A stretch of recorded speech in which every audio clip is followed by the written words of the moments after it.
Muy buenas noches, bienvenidos a El Salvador. Un placer más que enorme, como todas las noches, de que usted, honrado, nos acompañe a disfrutar la entrevista 8 en punto. Soy Sergio Méndez. Esta noche en segundos conversaremos con el doctor Félix Ulloa, presidente de IEGES. También conversaremos en estudio, por supuesto, con un firmante de los acuerdos de paz, don Roberto Cañas, y ex miembro del FMLN. Esta noche vamos a abordar la situación financiera que vive nuestro país, dramático para todo El Salvador, ya que el tema de las pensiones no se le da una solución y pareciera que el próximo viernes de octubre habrá Black Friday, como muchos economistas han dicho, un viernes negro, porque el gobierno prácticamente ya no tiene plata para pagar. Conversaremos sobre todos los temas de actualidad. Don Pino Cáceres ha dicho que va a demandar a la señora Lorena Peña por lo que ella esbozó en su momento en contra de este jurista de renombre en nuestro país. Y por supuesto, temas de actualidad. La Cámara de lo Civil admitió los 5 casos en total del hijo del señor Mauricio Funes. Las armas de este señor no pudo justificar los $600,000, todas las pruebas que la Fiscalía íntegramente presentó, y solo está a la espera de emitir una resolución en contra del señor Funes, en contra de la señora Wanda Piñato y en contra del hijo de la tía Bubu y del señor Mauricio Funes, entre otros. Vamos a conocer lo que se dijo el día de ayer, también en exclusiva en la entrevista, que el señor Funes recibió dinero del narcotráfico, que por cierto no ha respondido en las redes sociales. Qué raro, ¿verdad? Antes le planteamos a todos ustedes la pregunta que articulamos noche tras noche para que usted sea parte integral de la entrevista. 8 en punto, acompáñame, dice así: ¿qué opina del traslado de jueces al interior del órgano judicial ante los señalamientos de la Fiscalía? Un 24% es justo y necesario, 4% no merece, 55% se debe de depurar, un 17% seguirá igual, de 225 votos sin haber iniciado la entrevista. El Salvador, saludamos a quien hace posible noche tras noche el primer segmento de su entrevista 8 en punto, como lo es Banco Agrícola. Y nos incorporamos al estudio para darle la bienvenida de lujo, sin lugar a dudas, porque tengo un destacado jurista y por supuesto un reconocido un economista en nuestro país para abordar los temas de actualidad. Con gusto en estudio le damos la bienvenida al doctor Félix Ulloa, presidente de IEGES. Doctor, un placer, gracias por acompañarnos. Gracias a ti por la invitación, un saludo a la audiencia. Gracias, con gusto. De este lado tengo a un exmiembro del partido FMLN, firmante de los acuerdos de paz y economista. Nos referimos al señor Roberto Cañas. Un placer Sergio, tenerlo, don Roberto. Qué bueno en su estar casa. en tu programa. Gracias.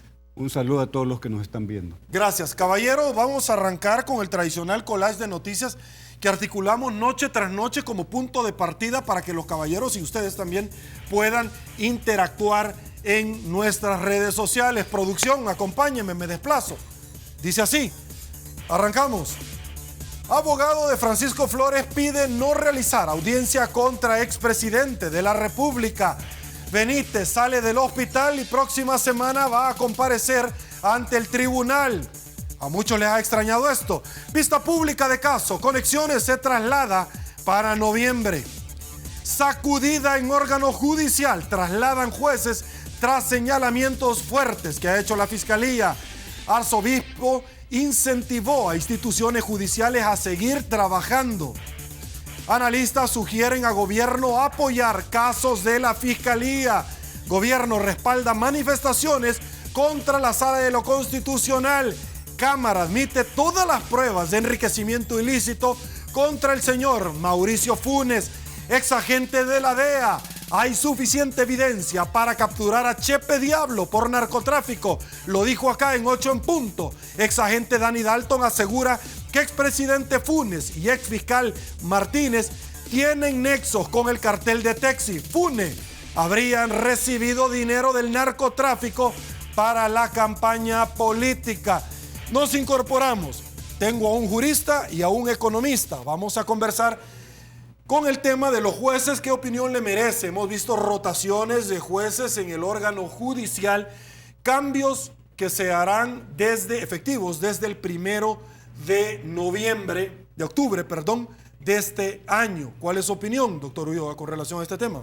Bueno, si seguimos el pie de la nota, dice que esta es una reacción del órgano judicial frente a las denuncias que hiciera la Fiscalía General de la República, específicamente el señor fiscal, quien dijo con toda claridad que sentía que habían clicas dentro del órgano judicial, y eso generó definitivamente una discusión al interior del órgano, y por supuesto vemos con mucha simpatía, con mucho agrado, que el órgano judicial está tomando en serio estas declaraciones del fiscal y está reaccionando adecuadamente.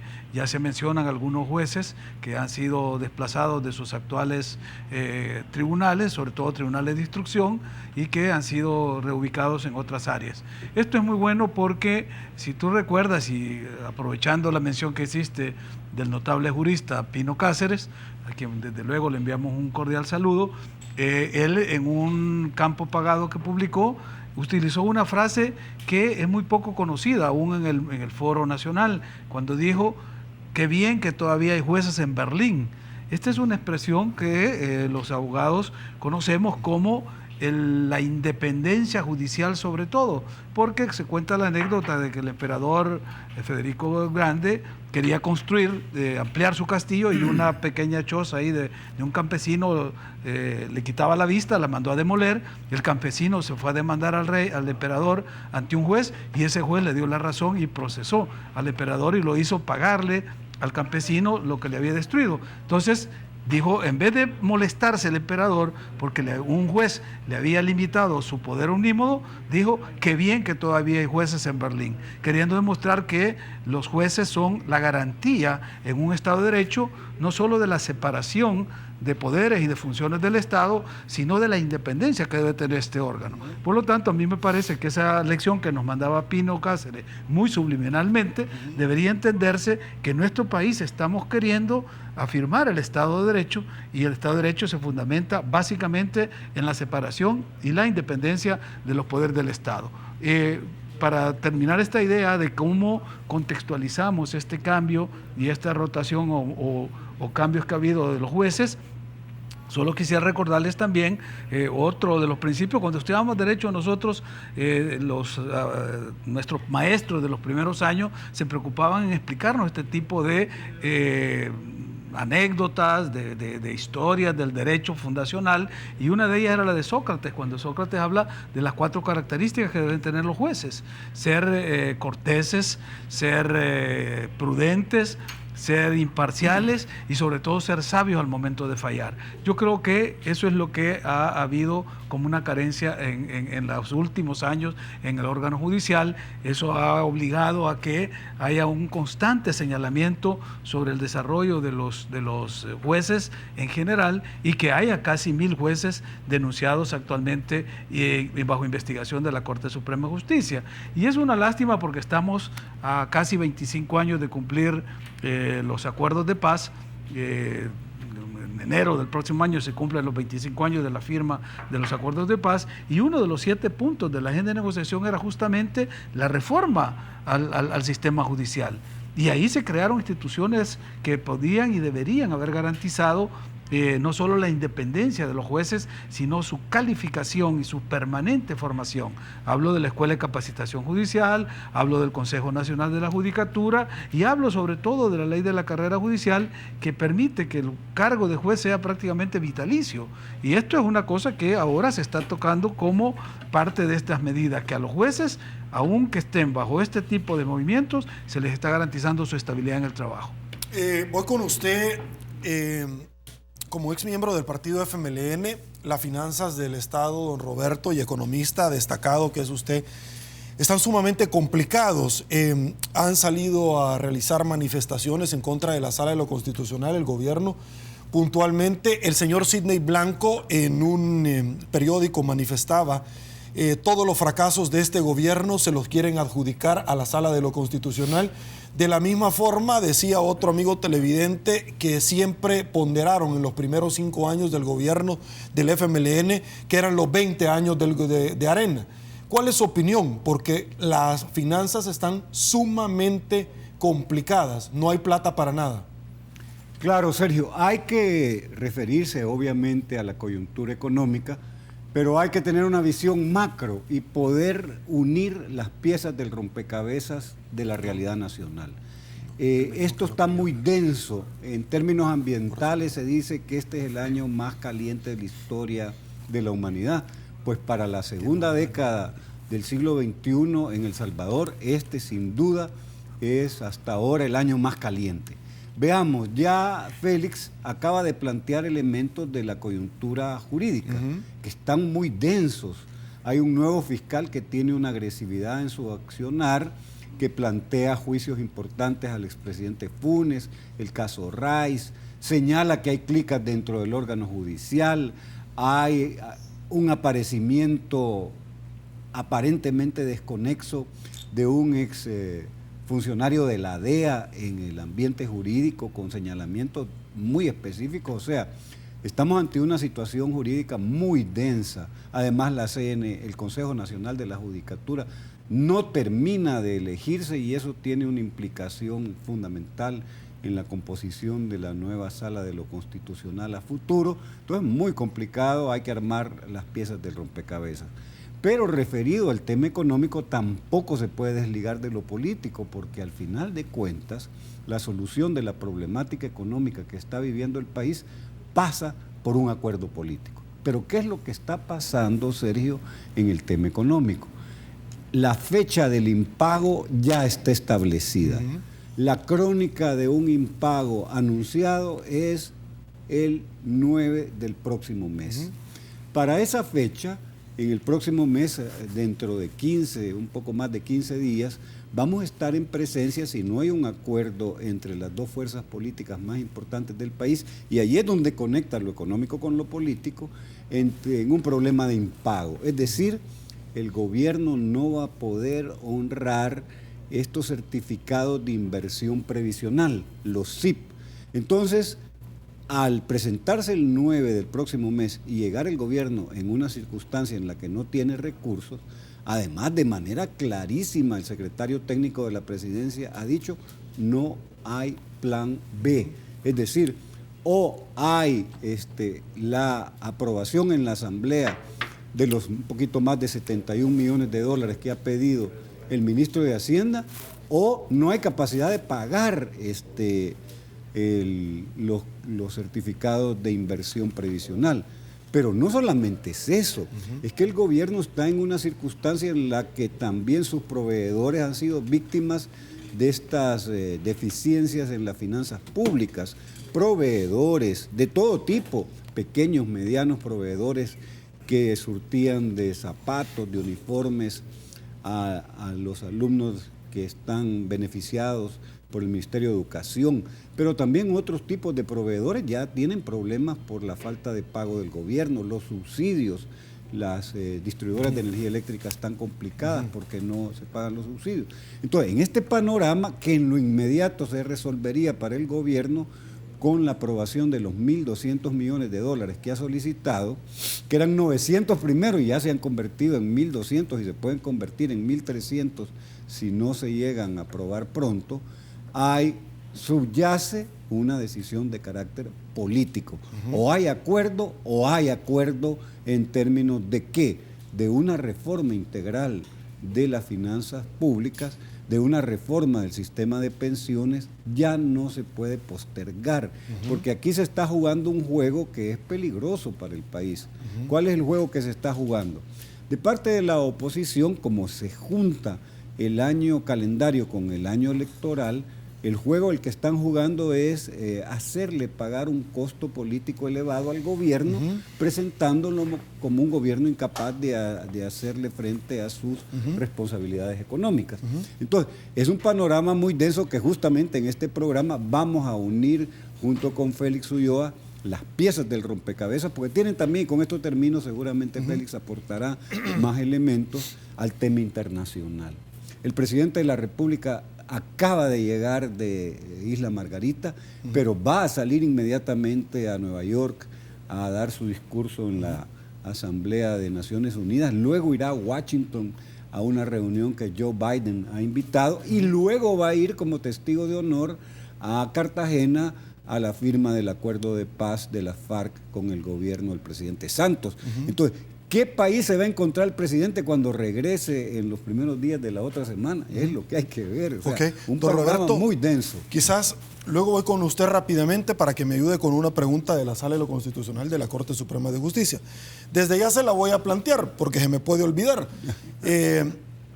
La Sala de lo Constitucional le dijo al presidente Salvador Sánchez Serén: usted tiene que pedir permiso cada vez que sale.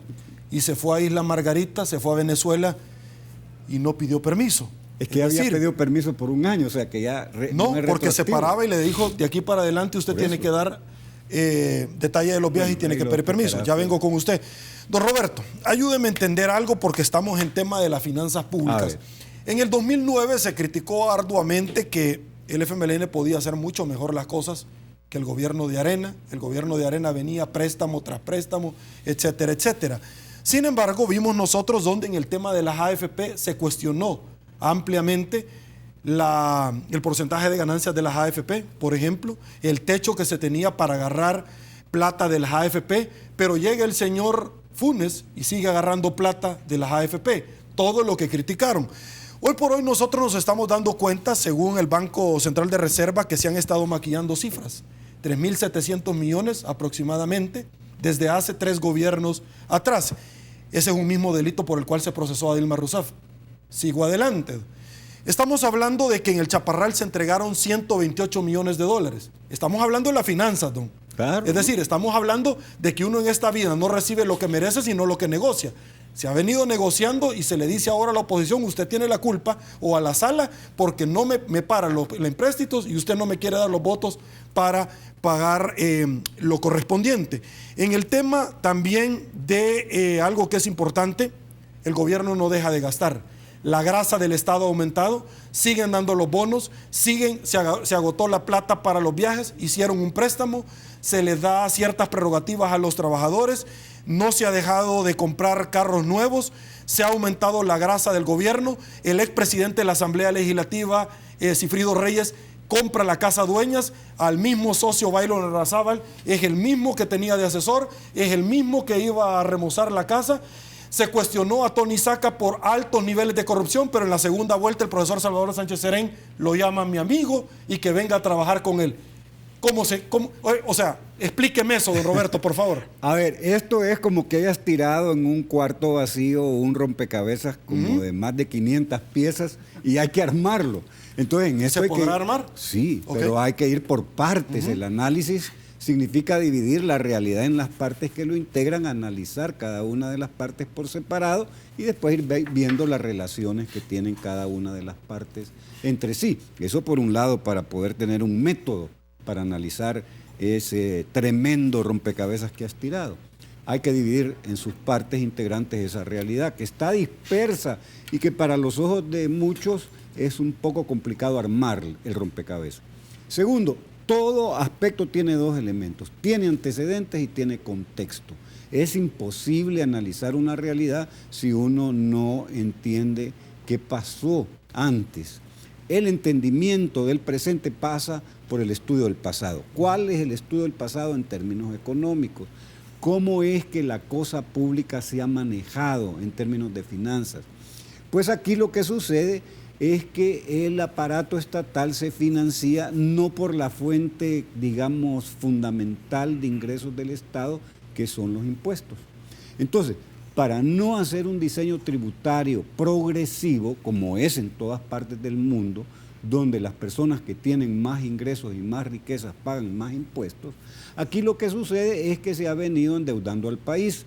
Entonces, en la medida que los ingresos tributarios no alcanzan, pues igual que una persona no me alcanza el dinero, paso a prestar. Entonces, lo que sucede es que esto ha venido en un proceso acumulativo y ya hoy la bomba de tiempo que se decía que era la deuda pública, la bomba de tiempo que existía antes del problema previsional, hoy ya está a punto de reventar. Tiene fecha el impago el 9 del próximo mes. Entonces, ¿de qué estamos hablando? Que esto hay que ponerle paro. ¿Cómo se le puede poner paro?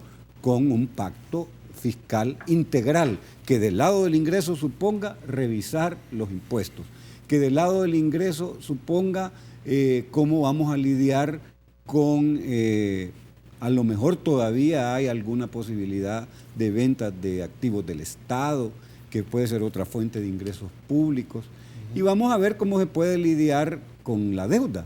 Además, ya complicada porque las casas calificadoras de riesgo han calificado mal al gobierno, entonces la colocación de títulos valores es complicado con más impuestos. Entonces el panorama, tú me pintas un tremendo panorama y el tiempo es muy limitado.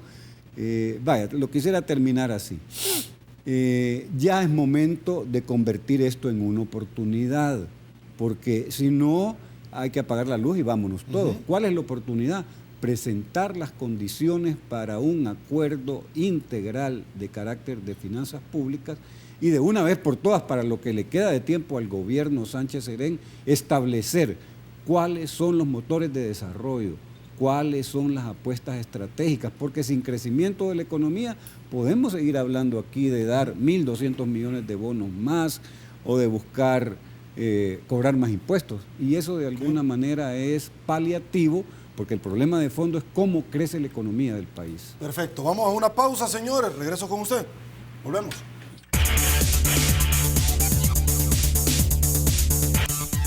Señores, estamos de regreso. Mil gracias, El Salvador, por su preferencia. Fuimos a las calles. Le preguntamos al pueblo salvadoreño qué opina con relación a la iniciativa de la depuración judicial y los diferentes movimientos que se están realizando.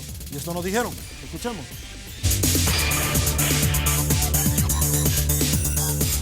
Pues yo pienso que deberían de ser un poquito más detallistas en este aspecto, porque se supone que es el sistema el que está a cargo de la seguridad, si no me equivoco.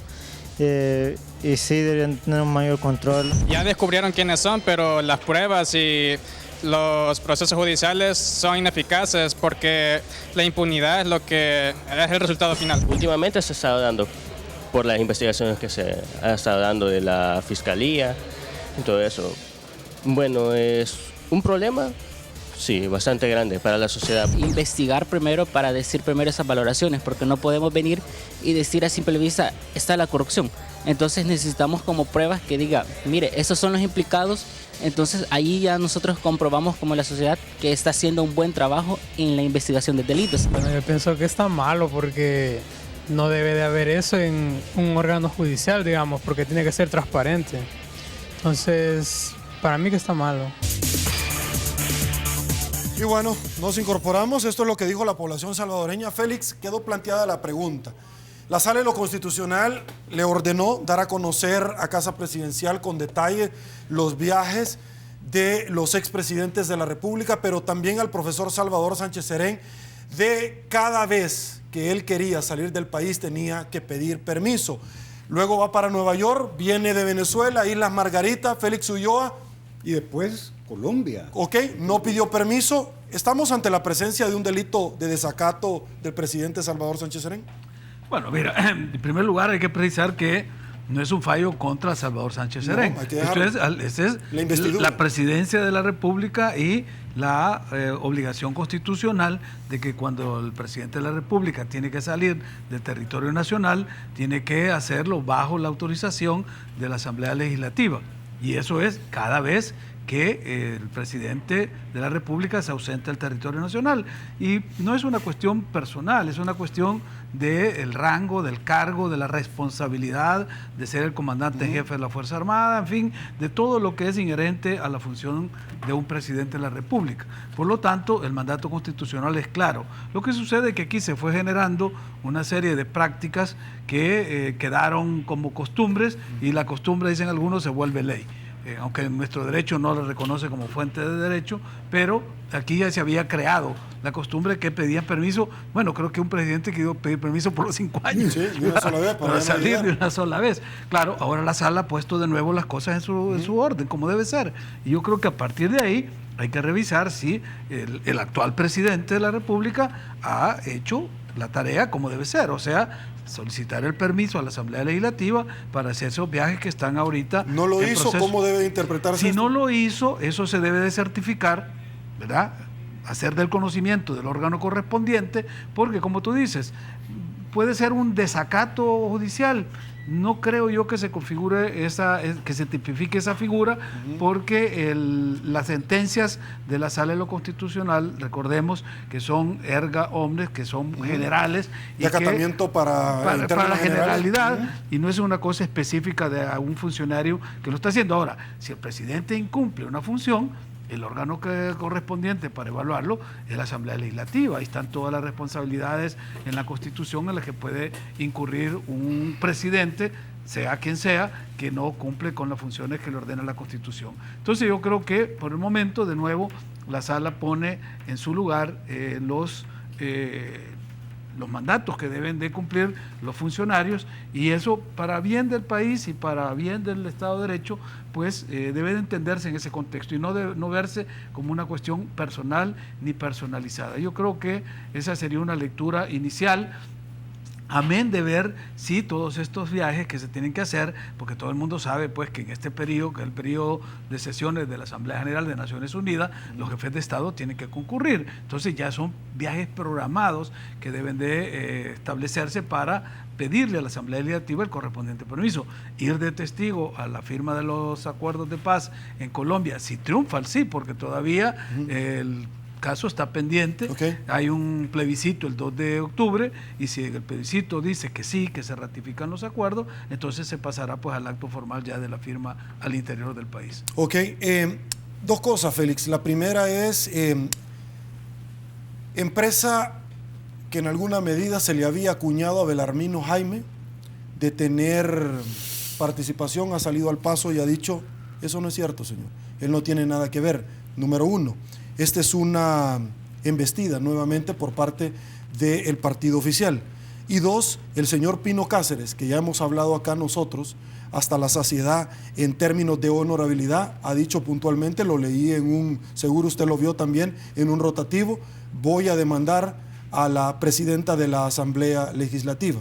Es más, creo que ya presentó algo a la Fiscalía junto con el abogado Belarmino Jaime Hijo, y ya es un caso pues que va siguiendo el curso institucional. Aquí lo que llama la atención, en primer lugar, es por la calidad de las partes que están participando en este nuevo capítulo de esa telenovela nacional que estamos viendo, y que Roberto Cañas decía pues como ese gran rompecabezas.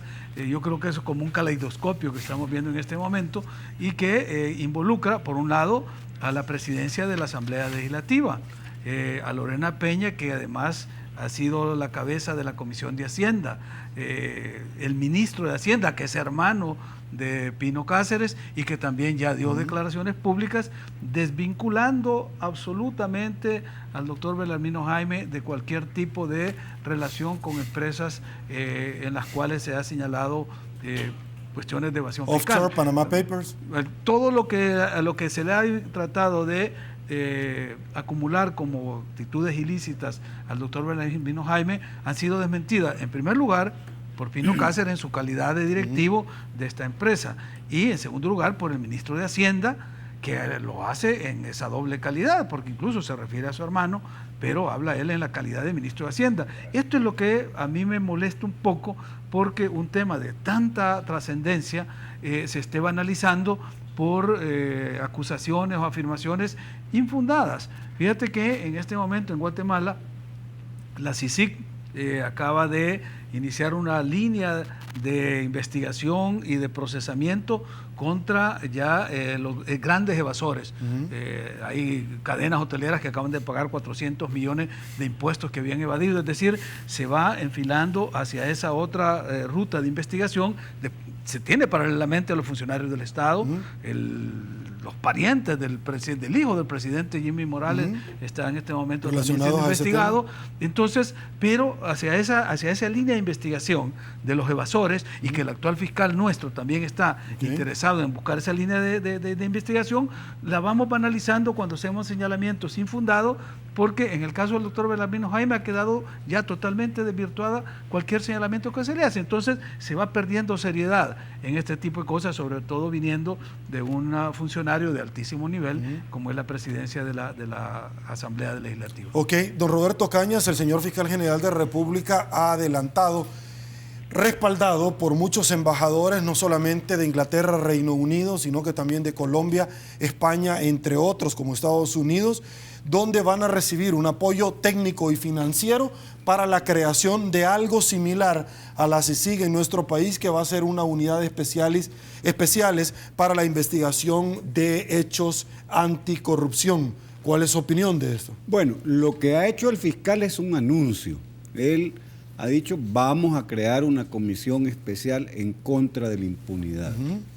No ha definido qué va a entenderse por impunidad, porque en términos generales todos sabemos que la impunidad es el no castigo, para hacerlo de la manera explicativa más sencilla.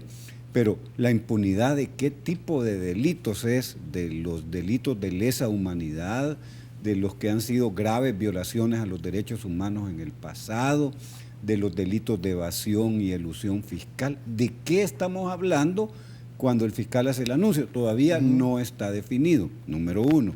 Número dos, no está definido el recurso económico que va a respaldar la creación de esta nueva comisión que plantea el fiscal. ¿De dónde va a salir la plata? Se supone que si se toma una fotografía con los representantes diplomáticos de un número indeterminado de países, que estos, al tomarse la foto, de alguna manera insinúan que van a apoyar financieramente el sostenimiento de esa nueva comisión. La tercera cosa, ¿cuántos fiscales van a ser? ¿Van a ser nuevos? ¿Van a ser los mismos? ¿Dónde se van a entrenar? Entiendo yo que van a ser entrenados en los Estados Unidos. Y ahí es donde la coyuntura se complejiza todavía más por la presencia de poderes fácticos. No solamente la Iglesia el domingo pasado acaba de bendecir al fiscal diciendo que es un funcionario valiente y condenando la campaña de acoso a la sala. Otros poderes fácticos también han actuado, por ejemplo, los poderes fácticos internacionales. Vemos cómo los diplomáticos se toman fotos, vemos cómo el embajador del Reino Unido hace declaraciones que, puestas ante la Convención de Viena, no pasan ese tamiz. Y entonces, además, el último, que es todavía más escandaloso, de repente, y como en esto no hay coincidencias, nadie puede decir, qué casualidad que en el Canal 33, en una entrevista, aparece un exmiembro de la DEA. Como rayo en cielo tranquilo aparece, y además se despacha, dice, miren, ¿saben qué? Este señor, conocido como Chepe Diablo, financió la campaña de Mauricio Funes, trabajó con un banco y menciona el nombre del banco, y además señala que tiene nexos con otros sectores de la vida nacional. Entonces estamos hablando de una cuestión muy delicada, que vamos a ver qué giro tiene en términos judiciales, porque una cosa es que venga alguien a la televisión y diga cualquier cosa, otra es que eso tenga un rumbo de judicialización. Aguánteme un ratito, tengo que hacer una pausa, sí, regreso con usted. Volvemos.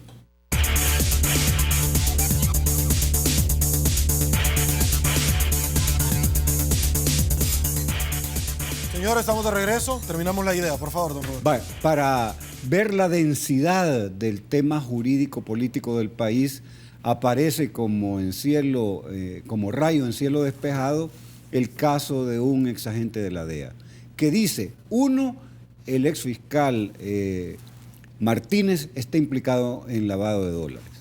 Recibió de Chepe Diablo dinero. El Banco Proamérica también recibió dinero. Y además, la campaña de Mauricio, estoy repitiendo lo que en este canal vino a decir este caballero, y en la campaña de Mauricio Funes fue financiada también por este sujeto. Pero además dice otra cosa, los políticos en general, el narcotráfico tiene vínculos con los partidos políticos. Entonces es suficiente para un novelón, solamente lo que vino a decir este caballero aquí en la televisión, en Canal 33. Pero si no era suficiente el caso Funes, si no era suficiente el caso Rice, si no era suficiente el acoso a la Sala de lo Constitucional que se está haciendo con piquetes y marchas a la Corte Suprema de Justicia, si no era suficiente el señalamiento del fiscal que habían clicas dentro del órgano judicial, para hacer denso esto, está en un sobrecalentamiento el tema jurídico del país. Esto hay que ver hasta, porque el fiscal no le ha quitado el pie del acelerador.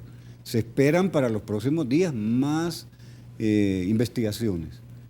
Ahora, lo que está en cuestión es la robustez de la prueba, porque cuando se judicializa, como aquí nos movemos en justicia retributiva, y ahí me quedo yo, que busca cuál es el culpable, llevarlo donde un juez, o investigarlo, llevarlo donde un juez y que el juez determine qué sanción hay.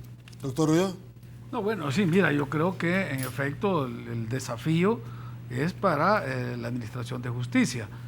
Lo que está haciendo la Fiscalía como órgano auxiliar es haciendo su trabajo, pero al final la decisión queda en el órgano judicial. Ya hemos dicho pues que ese triángulo virtuoso de jueces, policías y fiscales se tiene que trabajar en sincronía y estar armónicamente balanceado para que tengamos una pronta y cumplida justicia.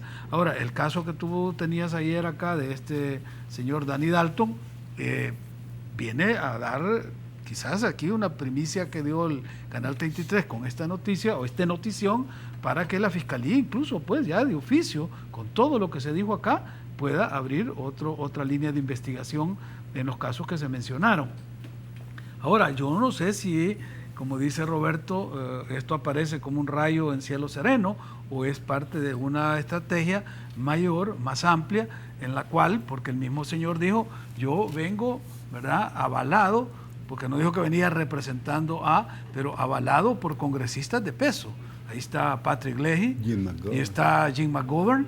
Recordemos, para los que no saben quién es Jim McGovern, que es uno de los senadores que estuvo más involucrado con ¿cómo se llamaba el caso de los jesuitas? Sí, no me acuerdo. No me acuerdo el apellido del otro senador que ya falleció. Mockley, McGovern, fueron los que hicieron que el caso jesuita se llevara hasta las últimas consecuencias y se destapara este caso. Yo recuerdo perfectamente, creo que 1 o 2 veces nos reunimos con McGovern a través de Leonel Gómez para buscar el trasfondo de esta situación. Entonces, Danny Dalton no viene sin apadrinazgo de Washington. Por lo tanto, hay que verlo esto en esa posición, porque si ya puso el dedo en 2 personas y en una institución financiera, eso ya está marcando una ruta de investigación. Ok, pausa, señores, volvemos. Señores, estamos de regreso, ya no hay tiempo para más, llegamos al final de la entrevista 8 en punto, no nos resta más que agradecerle a nuestros invitados y a ustedes también por habernos sintonizado. Don Roberto Cañas, muchísimas gracias por habernos acompañado. Gracias a usted por tomarnos en cuenta. Doctor Félix Ulloa, muchísimas gracias también por haber venido a esta su casa. Muchas gracias. Señores, saludamos a la Caja de Crédito de Colón porque es parte activa de la entrevista 8 en punto. Permítame, ahí se lo presentamos. Me desplazo para compartir con todos ustedes la participación ciudadana luego de haber planteado esta noche la pregunta: ¿qué opina del traslado de jueces al interior del órgano judicial ante los señalamientos de la Fiscalía? Un 25% que es justo y necesario, un 4% no me parece, un 55% que se debe de depurar, un 16% que todo va a seguir igual, de 286 votos. 8 en punto no duerme, siga participando. Llegamos al final de la entrevista 8 en punto. Mañana El Salvador. Recuerde sintonizarnos. Estaremos conversando con Roberto Rubio, Claudia Umaña y Javier Castro, todos parte del consorcio por la transparencia. ¿Dónde? En 8 en punto. Soy Sergio Méndez, llegamos al final de la entrevista 8 en punto. Así están las cosas hoy por hoy en nuestro país. Si le gustó la entrevista, coméntela mañana. Será hasta mañana, que descanse y una vez más que el Señor nos bendiga a todos.